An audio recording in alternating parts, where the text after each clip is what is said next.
Hello and welcome to Getting to Zero Carbon Mobility. Today we have Kelly Blynn, class of 2007, who is an electric vehicle technical strategist at the National Resource Defense Council. So, what is your role at your current job and some of your responsibilities? So as you mentioned, my title is electric vehicle technical strategist. And what that means in practice is I'm on a small team with some other transportation planners, many of whom focus a little bit more on getting more people to bike, walk, and take transit. That's part of my work, but I'm also really focused on electrifying the vehicles that do exist in cities to help move people and goods around. Um, and so my role is I work really closely with a subset of the 25 cities in the US that are in our program. The program is called the American Cities Climate Challenge. And I work with those cities to help provide them with technical assistance, support in drafting new policies, and setting up new programs to accelerate adoption of electric vehicles in their city, whether that's for private residents or in the city fleet or the transit bus fleet. Um, we help them implement those priorities and accelerate electrification. Great. So, how do you think your previous jobs have prepared you for your current work? Yeah, I think all of it has kind of built on itself over time, or I kind of use things that I've learned in past roles today. My first couple of roles out of college, working in advocacy and organizing, are a lot about working with people, figuring out how to change political will and urge decision makers to make different choices on climate. And I'm still doing that. I'm working a lot closer to decision makers now. We work directly as partners with city staff and mayors in a lot of cases, rather than sort of being more on the outside. But we're still trying to organize them and organize their constituents to press for change and sort of change the perception of what's possible politically and technically. Um, so yeah, that sort of like people skills and organizing skills continue to be really relevant, even though I'm in a little bit more of a policy and technical role now. That's Okay. okay. Who do you work with on a typical day? And have you ever worked with any especially notable people?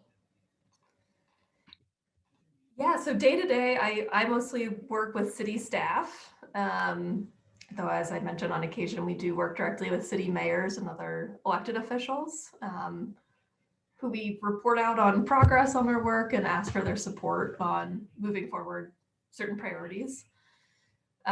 Probably my favorite is when we get to work with community-based organizations. We often help cities run stakeholder processes, where we work with community organizations to get their input and help make sure that programs and policies are designed equitably and with community needs sort of at the forefront. What is an average day like for you? And in what ways has it changed since the start of the COVID pandemic?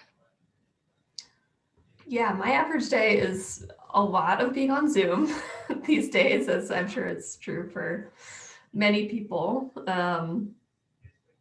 Yeah, which honestly isn't terribly different from before the pandemic. I was a remote employee before COVID, so I was somewhat used to this, although we used to rely pretty heavily on doing site visits to cities and kind of having more in-depth day-long or half-day-long workshops with city staff and stakeholders to work through some of the challenges or kind of just make progress all at once. And we can no longer do that, but we're figuring out different ways to do virtual collaboration. And I think things have been slowed down some by that, but I think in general we've found ways to make it work. Yeah, and then when I'm not on Zoom calls, like I'm often doing research, whether that's like just doing kind of web or academic research, doing some technical analysis for cities, helping them like do some financial analysis of how a policy that they're considering will impact their budget, that type of thing, helping them to figure out, how they should design the programs that they're putting together. So yeah, it's kind of a mix of research, technical analysis, and then working with people and kind of figuring out how to advise cities on their path forward. So has COVID affected the industry overall at all, or like in what ways has it affected it, since it has affected every industry? Yeah, for sure. When it comes to kind of the work that we're doing with cities, I would say it's it's definitely slowed things down from the perspective of just prioritization and city staff needing to focus on procuring PPE or vaccines or whatever. And in some cases, the city staff that we work with got reassigned to, work on something COVID response related for a period of time. But in general, our cities have been moving forward on, all their climate action work. So we really haven't seen too much drop off, just slow down in some cases. I think probably the biggest impact is, of course, some of our cities seeing really big budget shortfalls from COVID, particularly those that rely more on sales tax or that kind of thing. Luckily, that's hopefully looking up with the new stimulus package that was just passed. So hopefully that'll put cities kind of on a recovery path pretty soon. Yeah, and then in the kind of transportation space, of course, people have been commuting less, teleworking more, walking and biking more, taking transit less. So there's been a lot of change there. And I think we're all kind of, as practitioners in the transportation space, trying to help figure out how we can build back better, how we can get people back to work in a way that doesn't just go back to the status quo, whether that's, getting people to continue walking and biking or into an electric vehicle, something that's a cleaner option. Looking into the future, and for current Middlebury students to start thinking about, what skills are important for your work? Yeah. So like I mentioned, kind of people skills and organizing skills have been really important. Project management skills have been really important. Just being able to be really organized and helping people on your team kind of scope out a project, figure out what steps are really needed to execute on it, and kind of track that all the way through. And then, certainly subject matter expertise has mattered as well. My role is, fairly focused on a particular sector. That's not true of all my colleagues. But for me, that has been important and rewarding, I think, to feel like I have some advice or support to offer in a particular area of transportation, or to be able to go and sort of research and help answer questions for cities and their stakeholders as they're trying to navigate different transportation challenges. So, what are some of the challenges that are associated with your work as well? I think the biggest thing that I think about as a planner is just kind of figure out how to navigate bureaucracy and ensure that the work that we do to put together pretty plans and reports and memos and all these sorts of deliverables that we provide to cities or their stakeholders to try to get them to take action don't just sit on a shelf somewhere. Cities and other kind of public sector agencies can have a tendency to like go through a big planning process, put together a big visionary document, and then not really implement it, and not really put it together with an eye towards implementation. So that's something that is certainly a challenge. It's easy to, well, not easy. It's easier to kind of coalesce around a vision. It can be harder to make sure that vision gets funded and, that hard choices get made on the policy front and that kind of thing. Yeah, working with public sector officials in general, they can be like somewhat risk averse, I think. And with climate change, we need to move quickly and make pretty bold decisions in a lot of cases, and that can definitely just be a challenge. Helping public sector officials feel comfortable in taking a risk and like they're making that risk in sort of a calculated and smart way, rather than sort of exposing themselves to critique by the public or the news or whatever. I think is another challenge we sort through. So, where does a job like yours lead, and what do you think is the future of the industry? That's a really good question.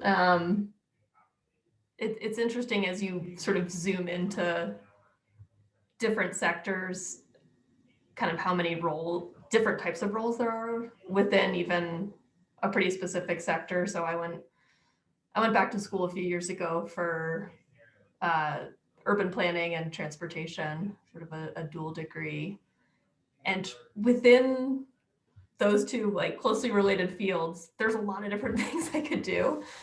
So there's not one place that this leads. I think um, where I'm personally sort of interested in heading next, most likely, is actually working directly in the public sector, whether it's at a city or a state agency, just to get more experience sort of in that implementation role and figuring out how to take big goals that cities and states have made commitments around and actually making them real. I'm interested in tackling some of those challenges, so hoping to see some opportunities in the future show up there. And in terms of future of our industry, I guess I could interpret this a few different ways, but my main focus of late has been around electric vehicles and electric mobility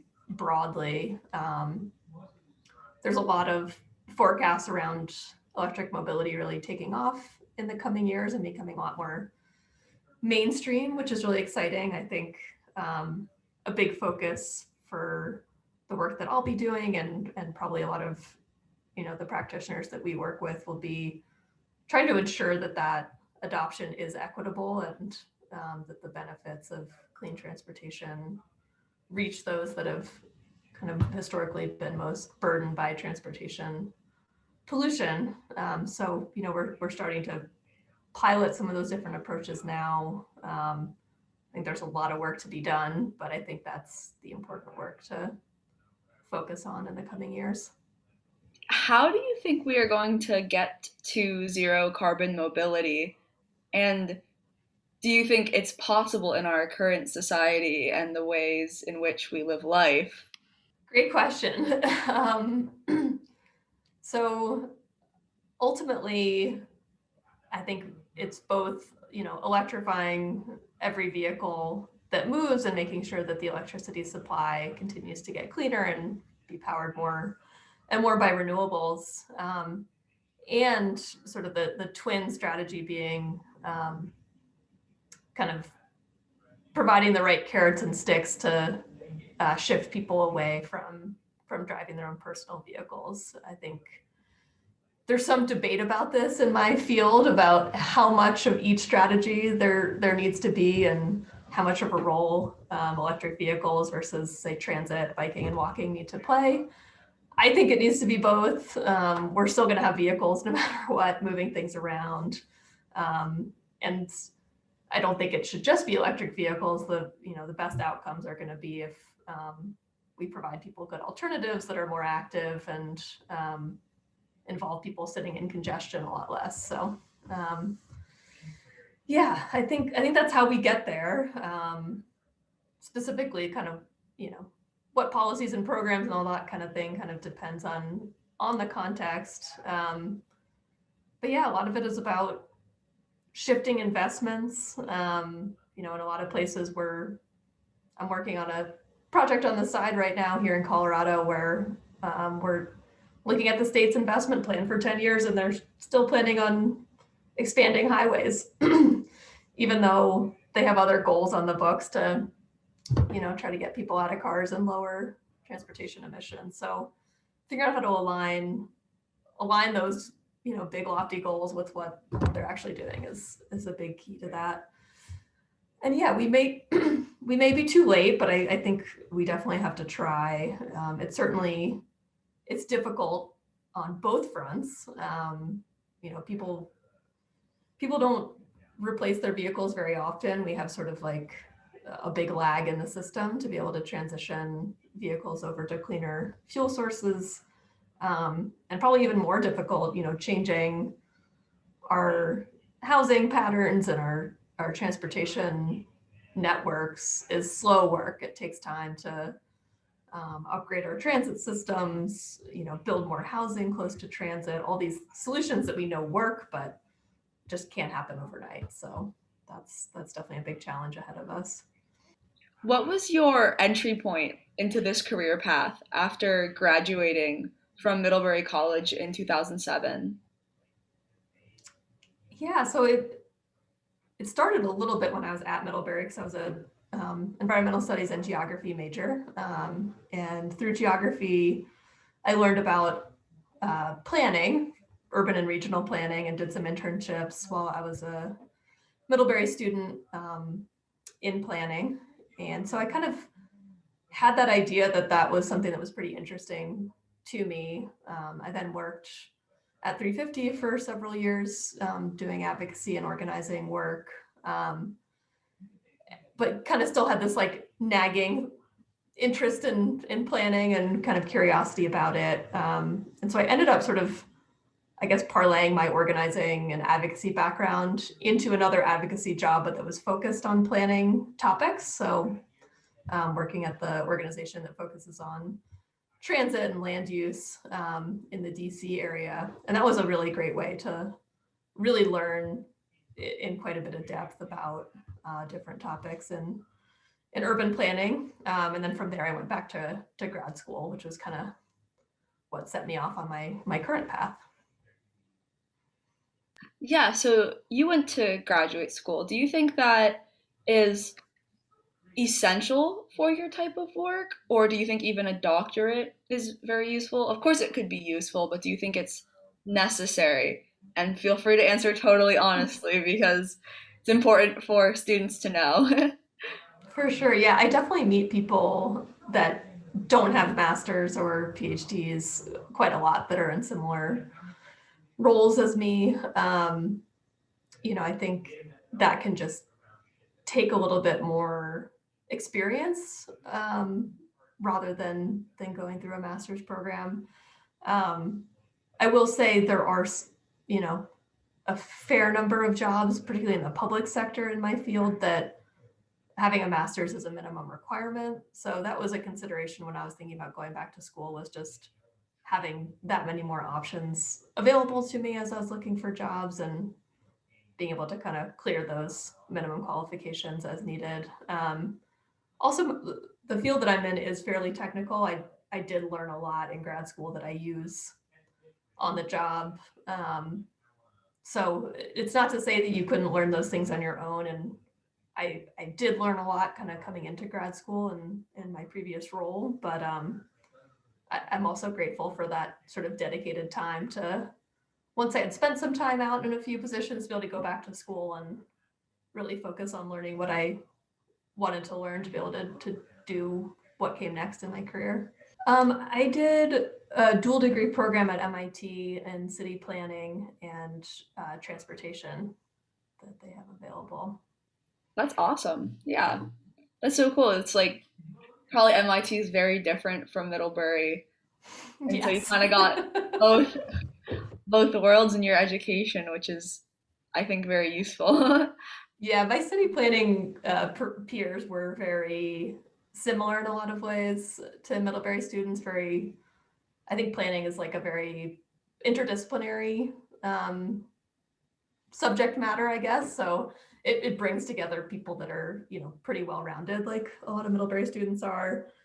my other degree was in transportation, which was based in the civil engineering department, and that was like a very different world. And I didn't have an engineering background coming in, so that was definitely a big challenge, and just yeah, a lot of good learning about like how engineers think and operate.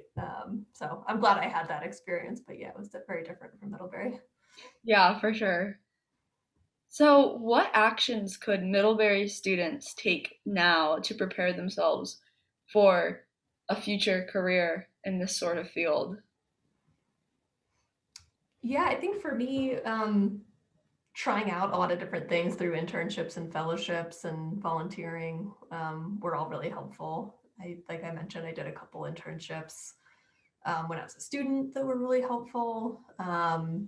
And then also did the same when I was in grad school. I worked for Boston's transit agency. I worked for the state transportation department. I worked for a city government. I just kind of like saw things from different perspectives through these, little 3 to 6 month um, positions that got to learn a lot through. So yeah, I feel like that's been really helpful. And then also volunteering. Like I've done a fair amount of volunteering outside of work for different local organizations in particular that are involved in local transportation or housing issues, and have found that that's a great way to both learn and just be involved in my community.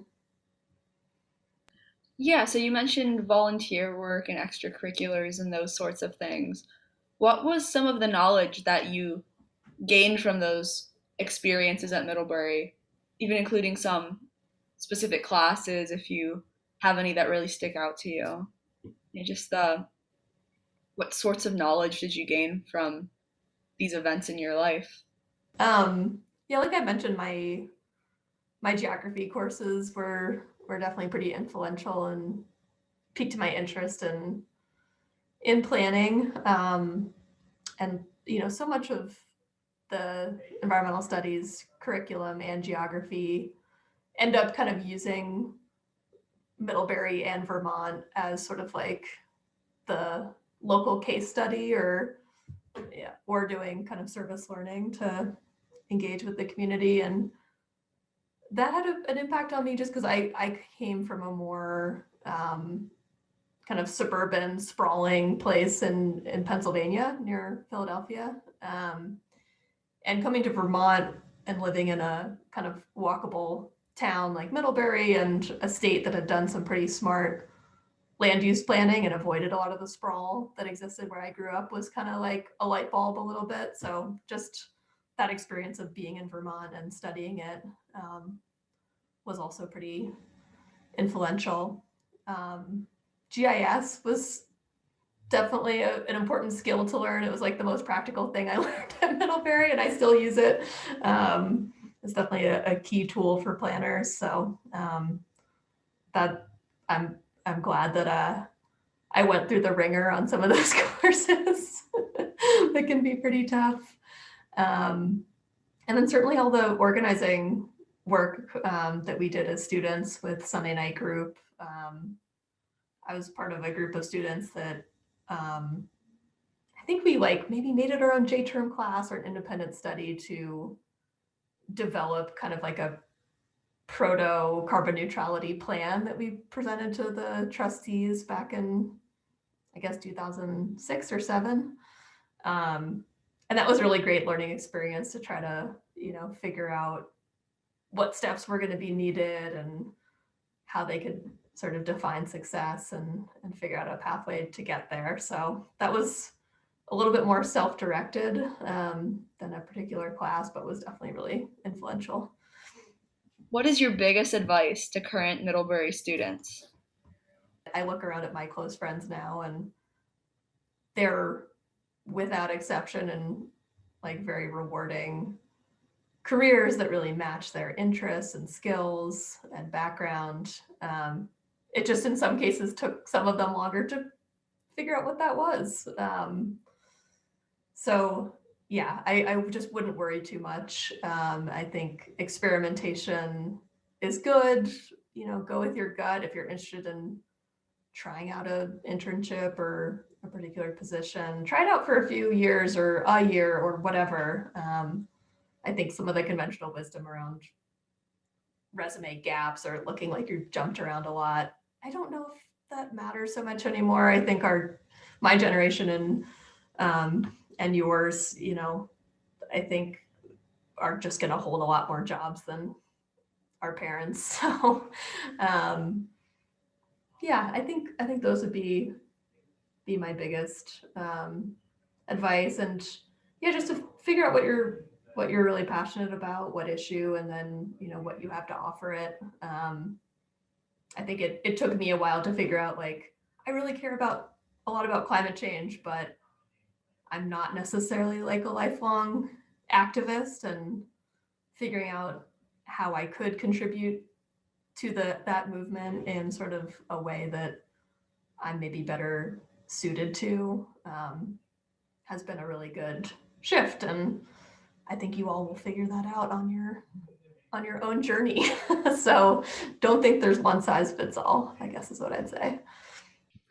This concludes this episode within the series Exploring Careers in the Green Economy. In closing, I want to encourage viewers to tune in to get career perspectives and advice from a number of professionals in a broad variety of organizations in our other episodes in this series. I also want to encourage you to tune in to the other MIDDVantage series, which can be assessed through the Events and Programs tab on the CCI website. Thank you again for watching.